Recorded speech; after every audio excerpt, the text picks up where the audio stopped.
నమస్తే అండి తెలుగు ప్రజలకు. ఈరోజు ఎక్కడ చూసినా కేటీఆర్కి సంబంధించిన విషయమే చర్చ జరుగుతుంది. ఏసీబీ పిలిచినా మరి కేటీఆర్ వెళ్ళట్లేదని, అదేవిధంగా కేటీఆర్ని అడిగిరు మరి నువ్వు ఎందుకు ఇట్లా వెళ్ళట్లేదు, ఏసీబీ ఎదుట ఎందుకు హాజరుపరచలేవు అంటే ఆయన ఏం మాట్లాడుతున్నది విందాం. కొన్ని రోజులేమో అల్లు అర్జున్ డ్రామా, ఇంకొన్ని రోజులు కేటీఆర్ మీద కేసు పెట్టి డ్రామా, ఏదో డ్రామా పెట్టి డైవర్షన్ పెట్టి టైం పాస్ చేయడం తప్ప వీళ్ళ ఉద్దేశం వేరేది కానే కాదు. ఇదండి, దీని మీద మనం మాట్లాడదాం. ఓయూకి వచ్చినాం. మీకు ఆల్రెడీ చెనగాని దయాకర్ అన్న మొన్న తెలుసు, కవిత మీద కూడా గట్టి కౌంటర్ ఇచ్చిండు. ఇప్పుడు మరి కేటీఆర్ ఏమో మొన్నటిదాకా అల్లు అర్జున్ డ్రామా, ఇప్పుడేమో ఇదో డ్రామా. ఏం లేదండి, లొట్ట పీస్ అని చెప్తున్నాడు. మరి ఏమన్నా ఉందా లేదా? మన చెనగాని దయాకర్ అన్న ఓయూ లీడర్, మరి కాంగ్రెస్ నాయకుడు అన్న. నమస్తే.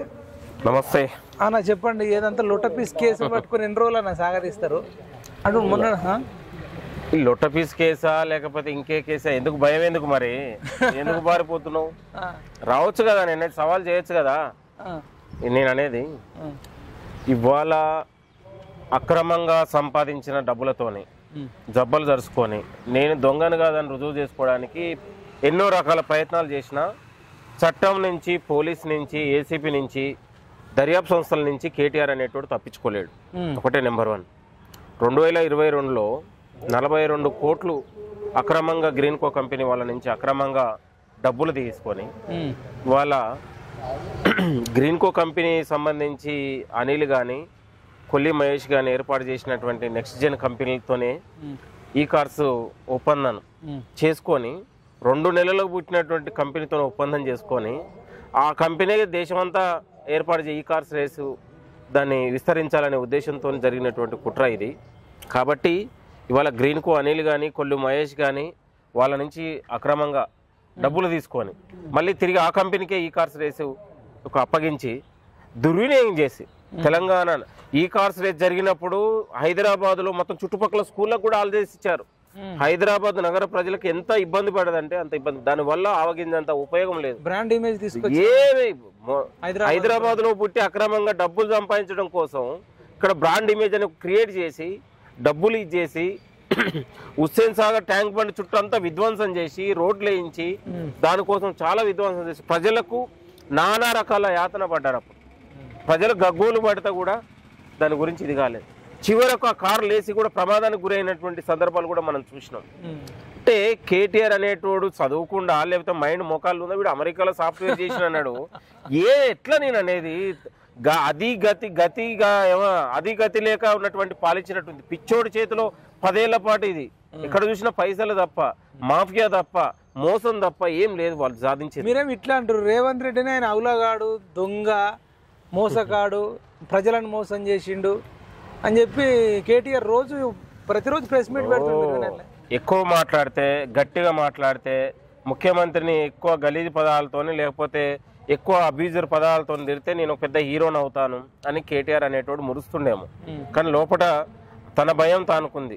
ఏదో ఒక ముసలి కన్నీరు లాగా, ఏదో మోకపోతు గాంభీర్యం లాగా ప్రదర్శిస్తా ఉన్నాడు తప్ప మీరేం బొచ్చు కూడా వీకలేరు. నేను అవసరం అనుకుంటే నేను యోగా చేసుకుంటా.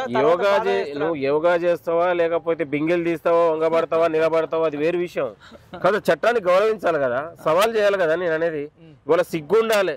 హైకోర్టు పోతే హైకోర్టు కూడా కొట్టేసింది నీ పిటిషన్ ని, క్యాష్ పిటిషన్ కొట్టేసింది. సిగ్గు, నువ్వు చేసినటువంటి అక్రమం అనేది తెలిసిపోయింది. నువ్వు ఇచ్చిన అధికారులు ఎవడైతే ఉన్నారో అరవింద్ కానీ లేకపోతే ఇంకోరు కానీ, బిఎల్ఎన్ రెడ్డి లాంటి వాళ్ళు కూడా ఇది మాకు సంబంధం లేదు, వాడు చెప్తేనే మేము చేసినామని ఓపెన్ గా చెప్పారు కదా. నేను అనేది అరవింద్ కుమార్ అనేటోడు ఓపెన్ గా చెప్పిండు, మా మీద ప్రెజర్ పెట్టాడు చేయమని చెప్పి. నేను అనేది కేటీఆర్ అనేటోడు చట్టం నుంచి తప్పించుకోలేడు. ఒకటే గుర్తుపెట్టుకోండి, కేటీఆర్ దీని ద్వారా పెద్ద యుద్ధ వీరుడు అవుతారా, పెద్ద పీక్తా పొడుస్తా అనుకుండు.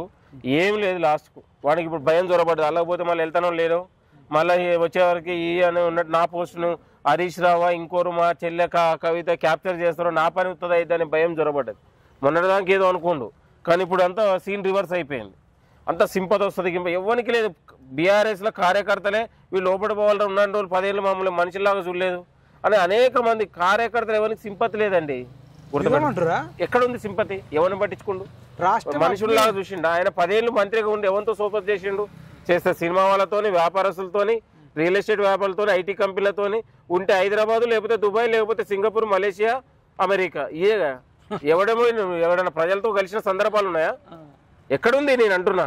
కాబట్టి ప్రజలు ఒక్కొక్కడు ఎమ్మెల్యేలు మంత్రులు ఉన్నటువంటి ఆయన పుట్టినప్పుడు చెడ్డీలు వేసుకున్నటువంటి కేటీఆర్ వాళ్ళని అనేక రకాలుగా అవమానం చేసి పేర్లు పెట్టి పిలిచి గేట్ల దగ్గర వెయిట్ చేయించి వాళ్ళకి తెలియదండి, అరే పాపం పండిందిరా నాయన వీనికి ఈ రోజు వచ్చింది పోవాల కొడుకుని అమ్మ వానికి ఏదో ఒకసారి పోయి వస్తేనే వానికి బాధ కూడా తెలుస్తుంది. కార్యకర్తల్ని నాయకుల్ని ఎందుకు మనిషిలాగా చూసిండా? ఆయన ఆయంలో మొత్తం లబ్ధి పొందింది ఎవరు? అక్రమంగా ఉన్నటువంటి సంపాదన ఉన్నటువంటి లాంటి గ్రీన్ కోల్ అంటోడు, ఇంకోడు వంశీరామ్ బిల్డర్ అంటోడు, ఇంకో అనేక మంది ఉన్నటువంటి అక్రమంగా సంపాదించినటువంటి. మరి ఇప్పుడు కవిత అంటుంది రాష్ట్రాన్ని అగ్నిగుండం చేస్తాం, మా అన్నని అరెస్ట్ చేస్తే కేటీఆర్ తో. ఎక్కడ అగ్నిగుండం కాదు, వాళ్ళ ఇంట్లో అగ్నిగుండం అవుతుంది. రాష్ట్రం ఏం కాదు, వాళ్ళ ఇంట్లో అగ్నిగుండం అవుతుంది. వాళ్ళు జుట్లు పట్టి కొట్టుకుంటారు. ముందుగానే ఇదంతా ఒప్పందం అండి. ఇప్పుడు తండ్రి కొడుకులు తల్లి బిడ్డలు కవిత దగ్గర పోయి అన్న ఎలాగ జైలుకి పోతుంది కాబట్టి ఇది ఖాళీ ఉంటే హరీష్ రావు దగ్గర పోతుంది. నువ్వు అంటే ఇదంతా కేసీఆర్ ఆడినటువంటి డ్రామా. నువ్వు పోయే ఏదో ఒక బీసీ వాదం ఎత్తుకుంది, వాడేమో ఇది ఇదంతా ఒక సిండికేట్ రాజకీయం. వీళ్ళ ఇంట్లో రోజు పొద్దున్నే ఇదే నడుస్తాయి. కాబట్టి అంతా దీన్ని పెద్ద తెలంగాణకు ఒరిగేది లేదు. కేటీఆర్ అరెస్ట్ వల్ల పోయేది ఏం లేదు. 100 మంది దొంగలు వివిధ రకాల మన డంకన్ డ్రైవ్ల కేసులో 1000 మంది పోయారు. ఏమైందండి? ఈయన కేసు నాకు అర్థం కాకడతా పెద్ద పెద్ద ఎంఐఎంఏలే పోతారు. ఏమైతుంది వీళ్ళతో? రాష్ట్రాన్ని గాల పెడతామంటారు నా కవిత. ఎవడు గాల పెడతాడు? వాళ్ళు గాల పెట్టుకుంటారు. ఇంకా వాళ్ళు ఎవడు గాల పెట్టాడు? వాడు గాల పెడితే కాలబెట్టి రోజులు పోయినాయి. అర్థమైంది? రాష్ట్రం కోసం విద్యార్థులు నిరుద్యోగులు తగలబడ్డారు. వాళ్ళు తగలబడితే వీళ్ళు చలిగాచుకున్నారు. ఇంకా వీళ్ళని తగలబెడతారేమో కానీ వీళ్ళు తగలబెడితే ఇంకోటి తగలబడే పరిస్థితి లేదు.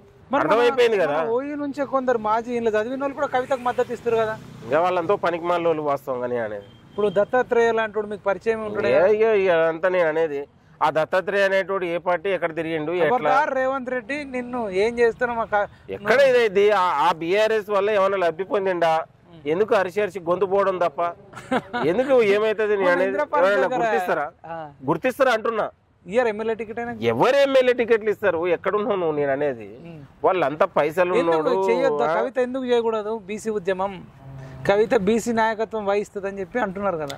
కవితకు నిజంగా 10 ఏళ్ల పాటు నువ్వు ఉన్నావు. బీసీలకు ఏమాత్రం చేసినావు? ఒక బీసీ మహిళని నువ్వు మంత్రిని చేసినావా? లేకపోతే ఒక బీసీ మహిళని నువ్వు ఏం చేసినావు చెప్పండి. నేను అంటున్నా, ఒక బీసీ మహిళని ఎందుకు మంత్రిని చేయలేకపోయినా? లేరు అసలు మంత్రి.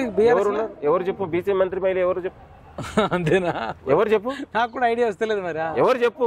ఒక బీసీలను ఎవరు నువ్వు ఈరోజు చేసి బీసీల కోసం నువ్వు ఏం చేసినావు చెప్పు? ఏ సప్లాన్ తీసుకొచ్చినావు? ఏమి ఇచ్చినావు? ఎక్కడ నువ్వు ఎక్కడ ఇచ్చినావు? ఆ గొర్రెగాంలో కూడా ఇచ్చిన దాంట్లో స్కాములు మీదే కదా. ఆంధ్ర కాంట్రాక్టర్ అలా కూడా 300 ఫైల్ దగ్గర పెట్టుకున్నట్టు మీదే కదా. మీ పార్టీ నాయకులు స్కామ్ జరిగింది. మరి ఎక్కడ అనేది స్కామ్ జరగని డిపార్ట్మెంట్ ఏది చెప్పండి? ఎలక్షన్ లో ఉన్నటువంటి సెంట్రల్ గవర్నమెంట్ నిధులు మొత్తం వాడుతుంది. అన్ని శాఖలలో ఎలక్షన్ పోయేటప్పుడు మళ్ళీ వస్తాము రాము అని కూడా బొచ్చలు బోకెలు కూడా తీసుకొని పోతారు. ఎక్కడ ఉంది మీరు అనేది చెప్పు నిజాయితీ?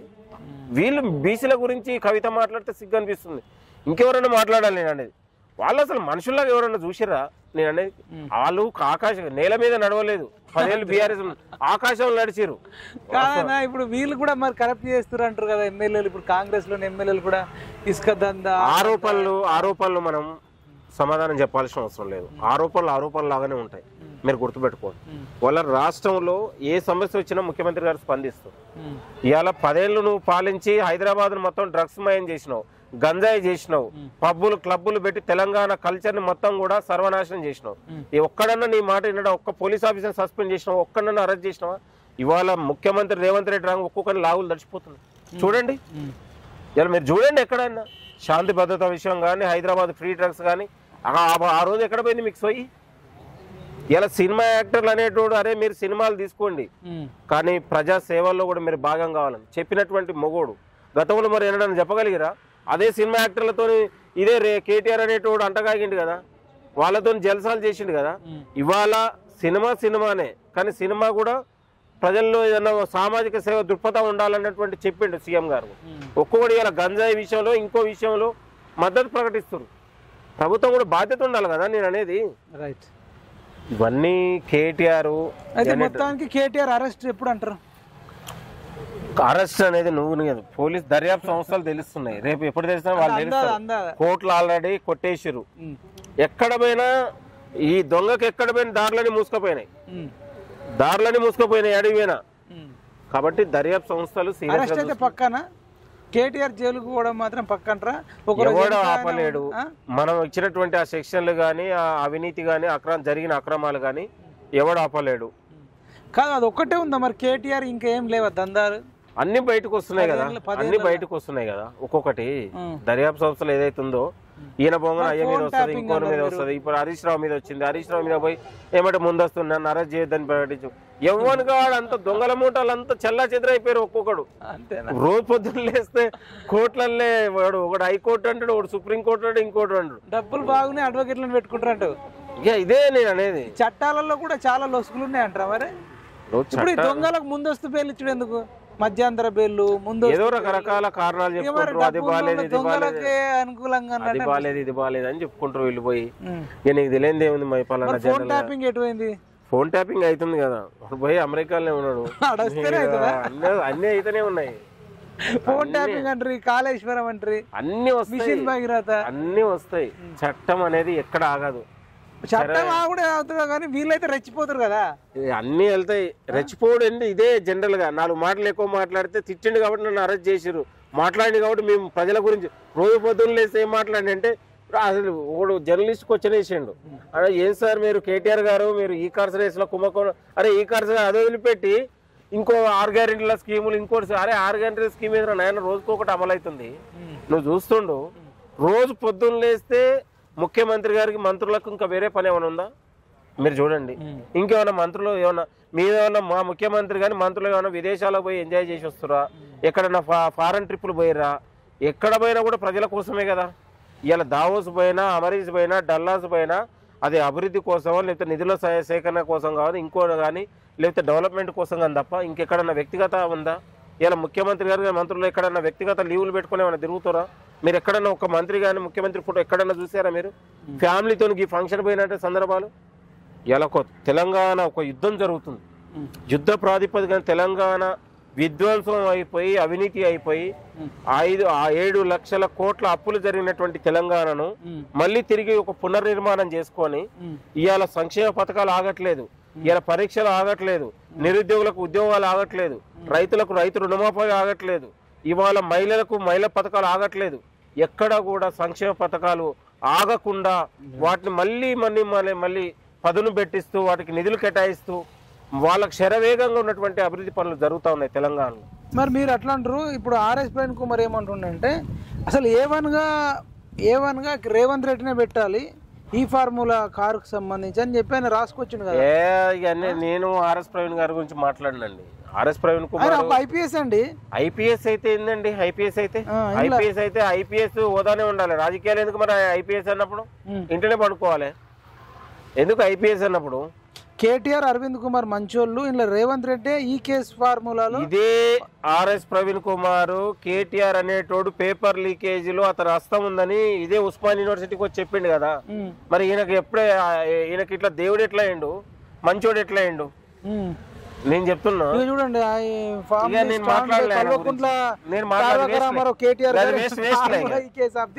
ఆయన గురించి మాట్లాడు. నేను కేటీఆర్ కి మద్దతు ఇస్తున్నా. ఆయన మద్దతు ఇచ్చేది ఆయన పార్టీలో ఆయన జీతగాడు. ఐపీఎస్ అయితే ఐపీఎస్ అనేది ఆయనకు ఉన్నటువంటి క్వాలిఫికేషన్ మాత్రమే అనేది. ఐపీఎస్ అయితే ఆయన అన్నిటికీ రిజైన్ చేసి వచ్చిండు కదా, ఆ పార్టీ తరఫున పోటీ చేసిండు కదా. ప్రిపేర్ అవడం అంటే ఆషమాషి కాదు. సివిల్స్, ప్రిలిమ్స్, మెయిన్స్, ఆ తర్వాత ఇంటర్వ్యూ అనేది కొన్ని 1,00,000 కోట్ల మంది. మీ మాట ఐఏఎస్ అయినా ఐపీఎస్ అయినా ఆ జీవితాన్ని వదిలేసి ప్రజాక్షేత్రంలోకి వచ్చినప్పుడు ఆయన కూడా ఇప్పుడు దొంగల దగ్గర చేరాడు. దొంగలకు ఉన్నటువంటి మద్దతు ఇస్తా ఉన్నాడు. ఆ పార్టీలో ఆయన సభ్యుడు. ఆ పార్టీలో ఆయన మద్దతు ఇచ్చేది ఏంది నాకు అర్థం కాదు. మేధావి శక్తిలో పెద్దోడే, మేధావైనా ఇంకేదైనా నువ్వు ఆ రాజకీయాలకు నువ్వు వంట పూసుకున్నావు కదా. నువ్వు ఐఏఎస్ కానీ నువ్వు ప్రజలకు సేవ పోలీసులో ఒకరు వదిలేసి రాజకీయ పార్టీలో చేరినప్పుడు ఇంకా అయిపోయా. నేను ఐఏఎస్ ఐపీఎస్ నేను మెరిట్ని ఇంకోటి అంటే ఎవరు నమ్ముతారు? మీరు చెప్పండి. రైట్ అన్న, థ్యాంక్ యూ సో మచ్ అన్న. ఇంకేం చెప్తారా ఫైనల్? ఏం లేదు, ఇదే మీరు అడిగారు కదా. కేటీఆర్ అనేటువంటి ఎక్కడైనా కూడా ఆయన చేసినటువంటి అక్రమాలు ఆగవు. ఖచ్చితంగా జైలుకు పోతాడు, తప్పించుకోలేదు, చెప్పకూడదు, తినాల్సిందే. ప్రతి మనిషికి ఒక రియలైజ్ అయి ఉంటుంది. మరి అరెస్ట్ అయిన తర్వాత రియలైజ్ అవుతారంట? చట్ట సంస్థలు ఏం చేస్తుంది అనేది మనం చూస్తాం. నేను అనేది అహంకారపూరితమైన కవిత మరి 6 నెలలు జైలుకు పోయి వచ్చింది లిక్కర్ స్కామ్ లో.